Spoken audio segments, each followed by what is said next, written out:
Hey, hey, friends and revolutionaries!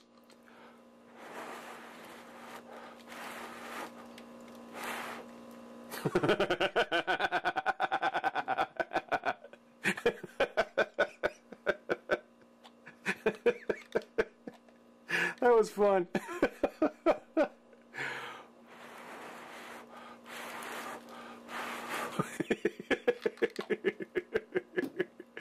Okay, well, in case you couldn't tell, we are getting on with the Master Universe Classic figures. We're moving on to the bubble-powered She-Ra figure released, what was it?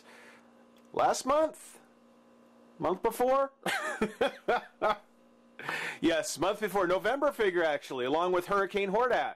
Hurricane Hordak we will be getting to, and of course, if we're doing She-Ra, then Swift Wind won't be far behind. But first we'll take a look at the bubble-powered She-Ra with the bubbles on the box here. Let me wipe that off. There you go.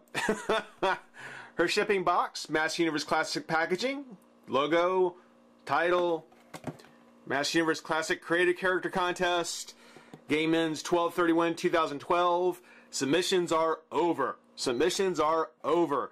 Whoever's going to win, it's been submitted. So it's just a matter of waiting to see who's going to get it. So that's going to be kind of cool. Contains one figure and accessories. So actually, you know, it's interesting to mention that because when I was doing the research, I never had the original version of this figure, but when I was researching her, it turns out the bubble-powered She-Ra almost was like a deluxe figure. She came out on a much larger card because along with the figure and the accessories, you know, she would come with a actual bottle of bubble solution, you know, so you could I'm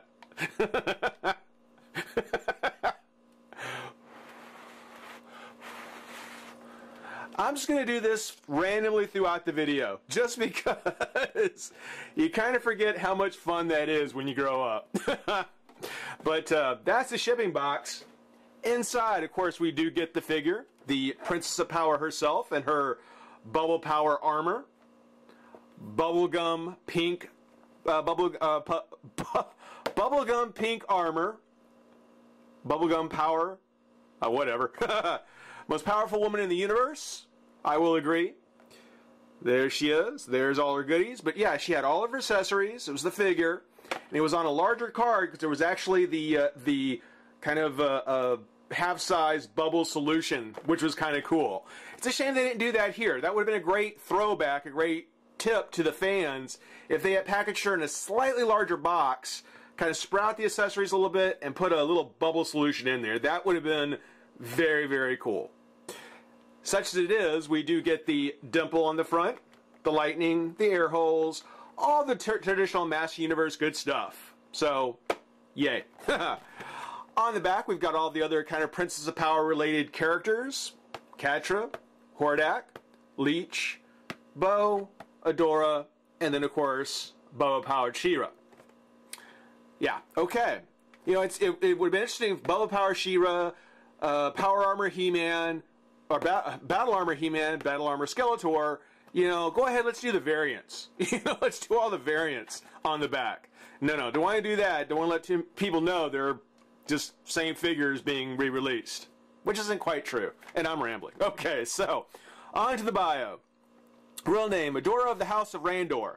Now this, I'm not going to get into this a whole lot. You'll see for yourself. But when we get to the part of the armor, tell me if it doesn't sound familiar to you.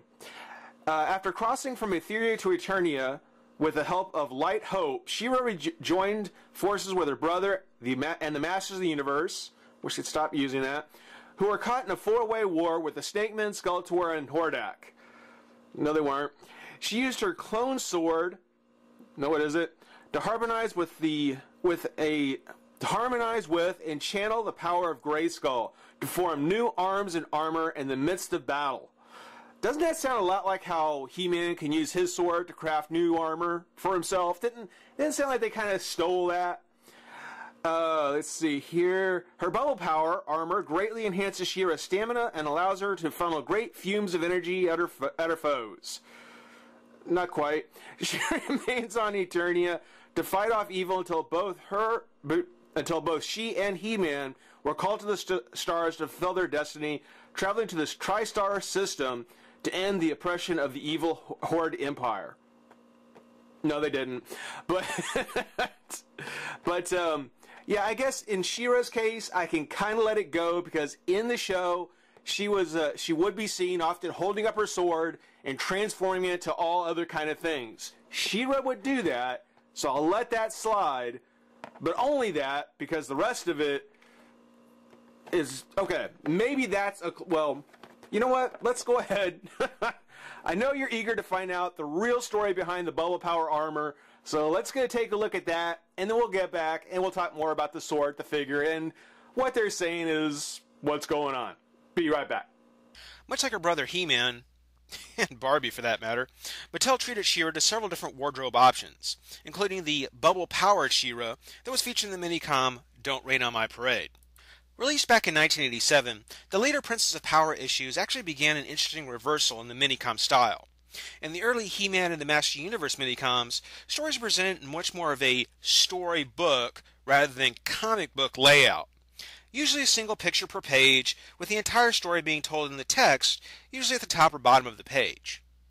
By 1986, the Princess of Power Minicoms had begun to come full circle, with not more than maybe 2 or 3 panels per page and a story panel, with less dialogue, even when characters would have something to say.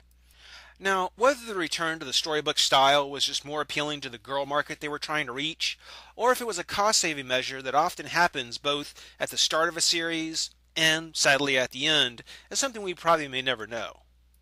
In either case, Don't Rain on My Parade couldn't be a more appropriate title for the story.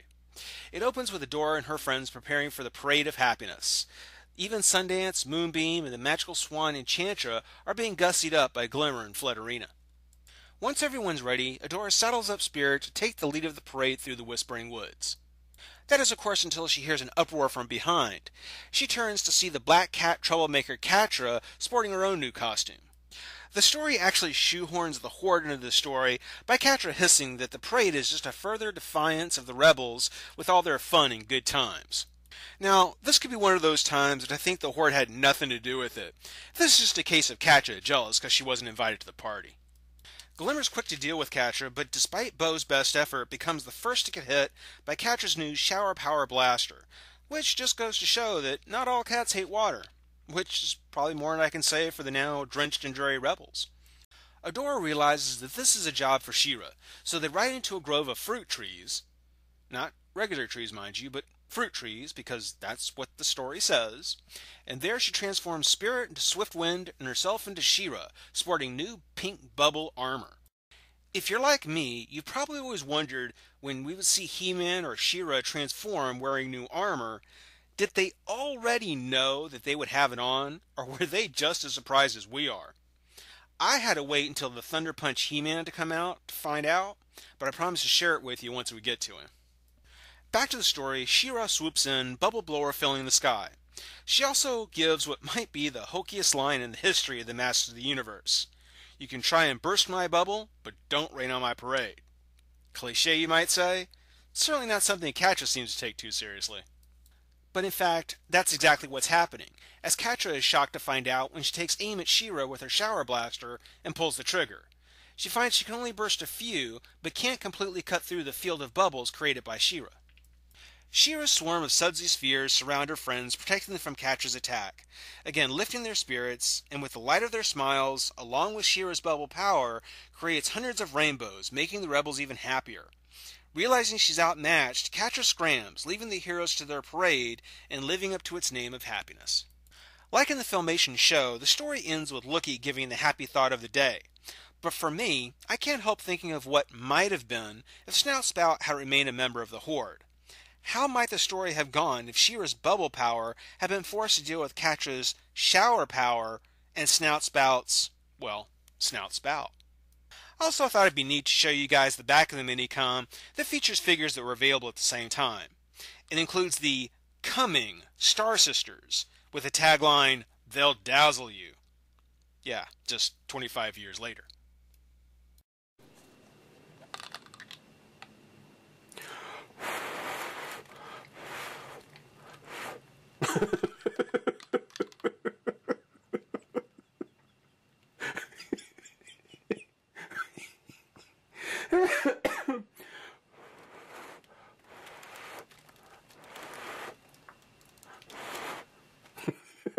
One more, one more, one more.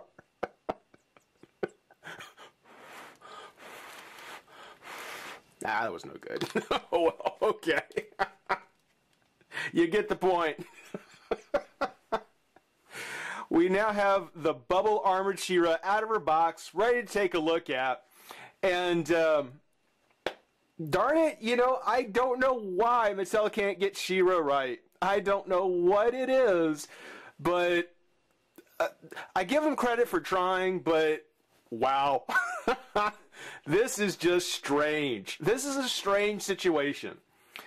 For anyone who remembers the first release of She-Ra, one of the biggest complaints people had, even from the time she was previewed, was she was a little on the chunky side. She really looked like she was a little on the big side. It's a complaint that I've had with these female figures since Teela. They are just, they're chunky, you know, they're just big. And that's fine. I guess that's fine for most of them. But for Adora and for She-Ra, if you're going to go ahead and you're going to try and present kind of a Filmation style to the character, then the hourglass figure that she had, you're not going to get it with us. You're not going to get it with us. And by this I mean a female body, or buck as they call it, with these rubbery kind of body armor pieces, because even though the body underneath probably has exactly the right proportions, putting this armor on top of it completely ruins it. It completely takes it away.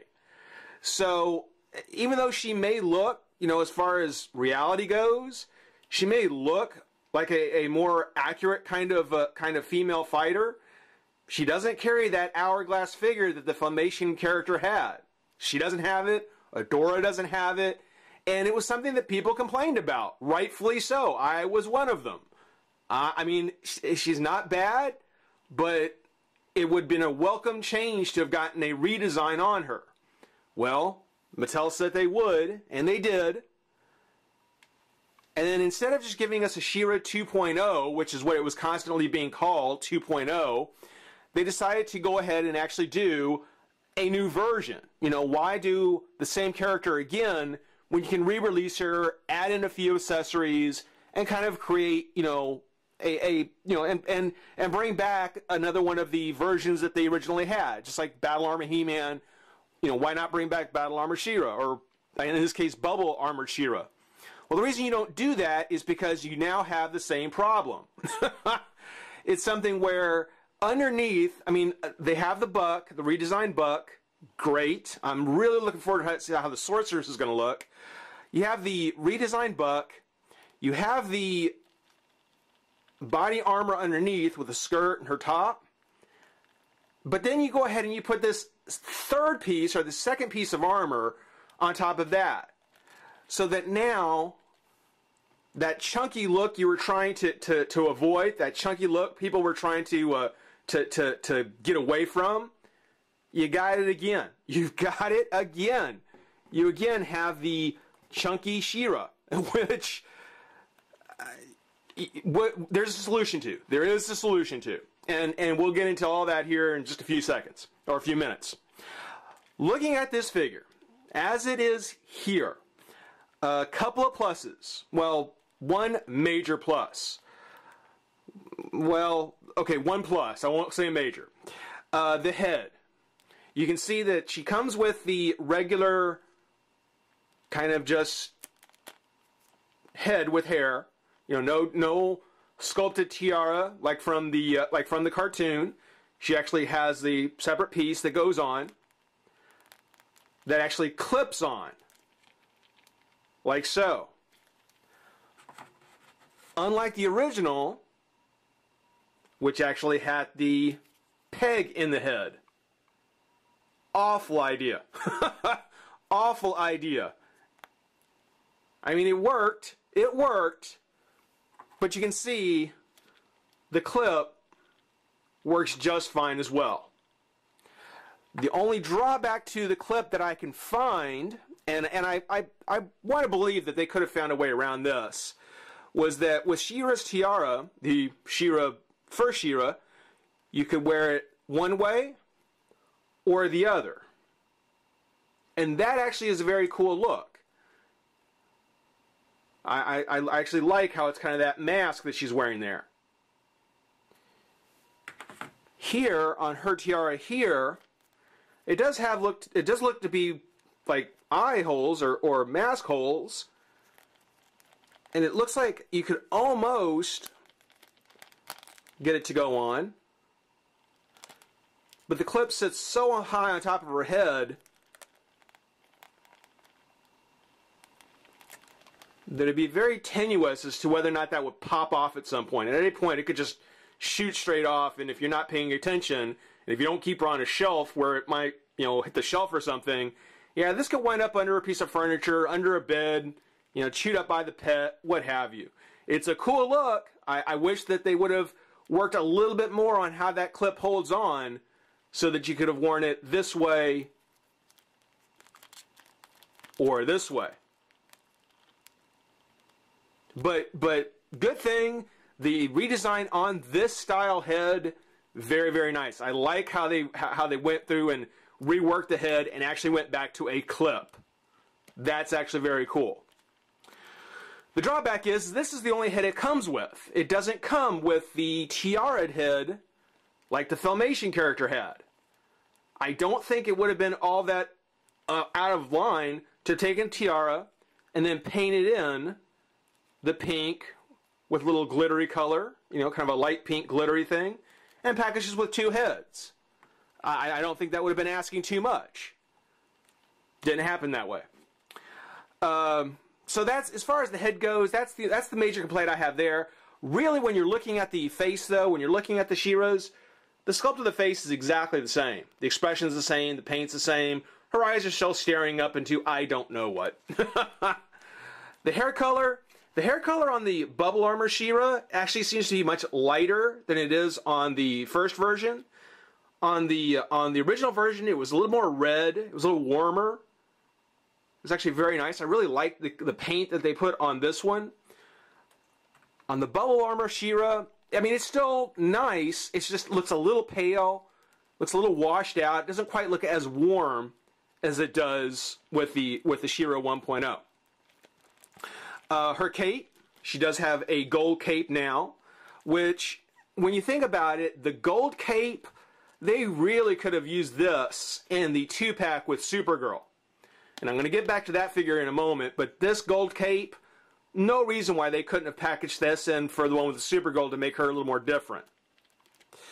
The armor, as you can see, she's got the bubble armor, actually attaches underneath. The cape still isn't attached to her back, so it still wobbles around quite a bit and can make things a little difficult for you. There is a twist at the waist now. With the new body, there is a twist at the waist.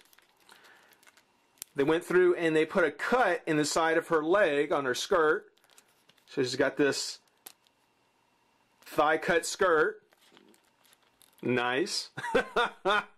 But it's basically to give her the chance so that she can actually ride on Swiftwind. This is the figure probably most likely to be used on Swiftwind because they now have a split in the skirt.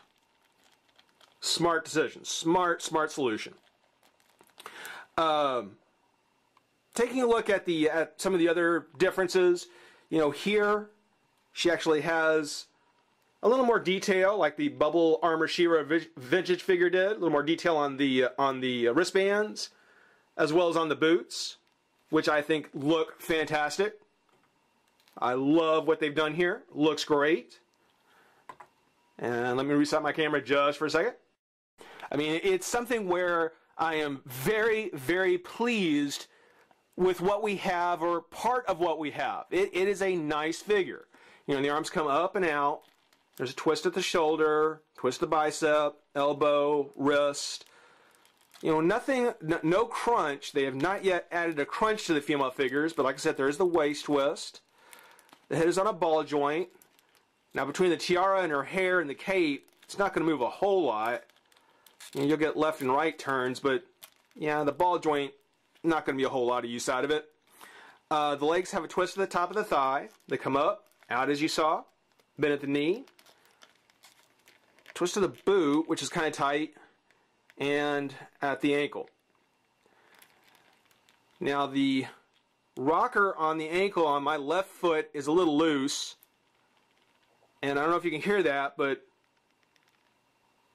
yeah, it sounds looser than it is.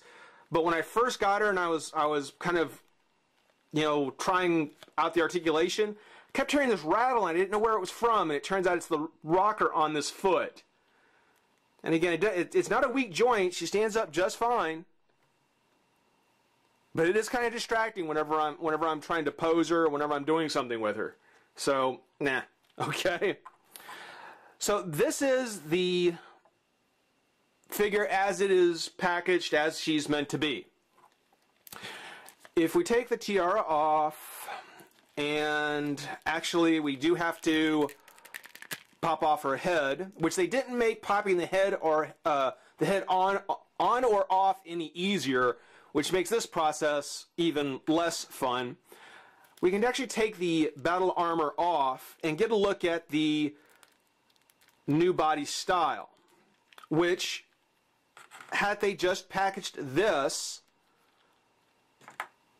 as She-Ra,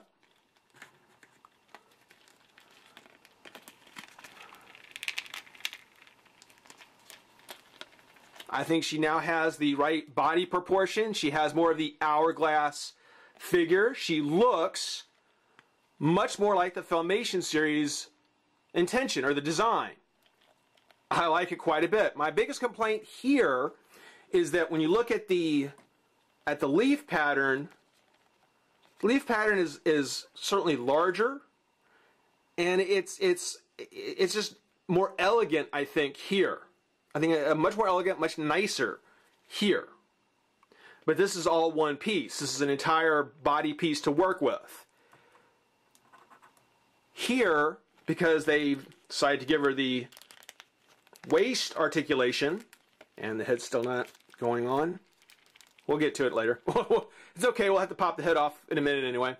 Yeah, because it has the twist at the waist, the design, the pattern couldn't come all the way down. It couldn't come all the way down to her belt. It looks a little scrunched up. It looks a little, I don't know, it looks a little cramped. So I think that's probably my biggest complaint as far as what they did here. I didn't need the waist articulation. I did not need that. They could have left that out and actually made this leaf pattern more like what we saw in the original. But it's a small complaint.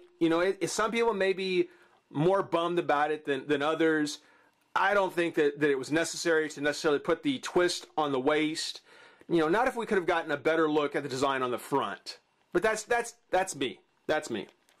So, now that we've got the She-Ra with a nicer figure, we can go ahead and actually now use this as our main She-Ra if we wanted. The drawback to that, though, is that they didn't give her a second head.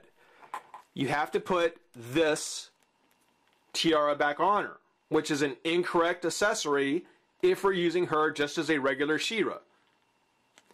Okay, well, we can pop the head off, and we can put this head on.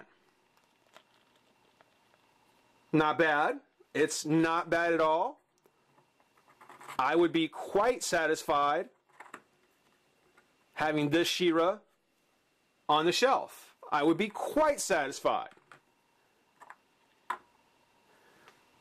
But almost as though they knew, I mean, of course, they're the ones who made it, that there was going to be a need for the tiara'd head, for the Filmation style head. And I think that's one of the reasons why, or at least I might be giving too much credit again, why when they packaged the She-Ra that came with Supergirl, the two figures were almost identical. That way you could have your original She-Ra, the one that you got on a single card,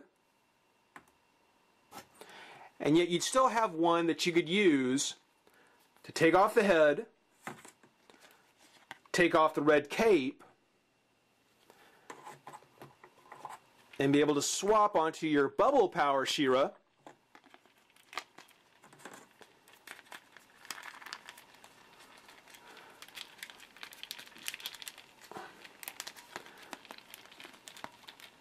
And actually have a very, very nice Filmation version. Yes, the wristbands are still a little different. Yes, the boots are still a little bit different. But taken in its entirety, this, I think, is the She-Ra that most of us were hoping to get the first time around. I think most of us were probably hoping to get this She-Ra with the narrower waist, with the tiaraed head, and not so much this larger, rather chunkier She-Ra. They're both real pretty, they're both real nice, but I do think that if you take the parts off of the one that came with the Supergirl and crossed it with the one that came here with the Bubble Power, you're getting a much, much better figure. You're getting just a more iconic She-Ra. And you can still take the one that came with Supergirl, put in that gold cape, or actually take the cape off. You can still take the bubble armor, because the bubble armor will still fit around the body of the version 1 She-Ra. A little bit tighter,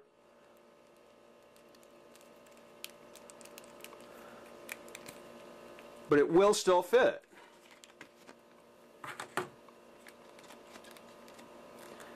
And so there you go. You can still have a bubble-powered She-Ra, or bubble-armored She-Ra, to display on the shelf. And I'm not going to force that head, not now. In the way of her accessories, just because we didn't get to them, she's got her shield, identical to the version 1 shield, just with the pink jewel inside. Very cool. Another thing they could have done to make the Toys R Us She-Ra a little more different. She does come with a sword, which I will buy that this is a clone sword.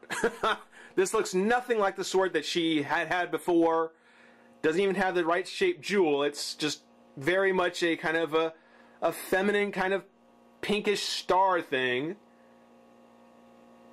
Biggest problem I have with this, which actually, you know, when you look, the hilt has more of a Filmation shape to it, which is kind of nifty. I just kind of noticed that. But the biggest problem I have with the sword is, so far, it has the worst warp I've seen from any of the Master Universe figures. I mean, it is so bad out of the packaging that there is actually a pinch in the blade here that I'm not too sure how much it'll take to get this back in place. That is just really disappointing. Lastly, she does come with her bubble blower, her bubble accessory thingy, which, if I remember, or if I'm correct, there was a way to blow into this after you poured some bubble solution into it, and this would twist, and you would get bubbles coming out of the dish. So, it was one of the things you could actually recreate her battle with a Shower Power Catra. Oh, well, that's that. Anyway, still a nice figure, good figure. You're definitely going to get more out of her if you've gotten the previous releases of She-Ra.